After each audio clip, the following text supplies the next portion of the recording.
Hi, my name is Brendan Dunford and I'm speaking to you from the Burren here in the west of Ireland, in this beautiful landscape with these beautiful animals.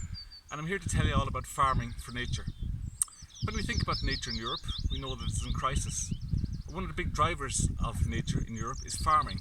We have about 30 to 40 million hectares of what we call high nature value farmland, which is our greatest repository of nature and of culture in Europe.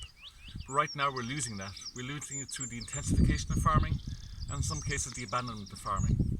Why? Well, part of the reason why is because nature doesn't have a value. Food does, but nature doesn't. So sometimes farmers produce food at the expense of nature. And that's not right. So here in the Burren we've created a system where we reward farmers for delivering for nature. The more biodiverse the grassland, the more money we pay the farmer every year. Secondly, we provide a lot of support to farmers as to how you farm for nature, what type of animals, when you graze them, what type of crop systems you have and so on. And the third thing we do is we try and encourage and enthuse farmers to farm for nature, to deliver for nature. We set up an ambassador program right across Ireland where farmers who do great things for nature share their story and share their practices with others. We have festivals, we have educational programs and so on.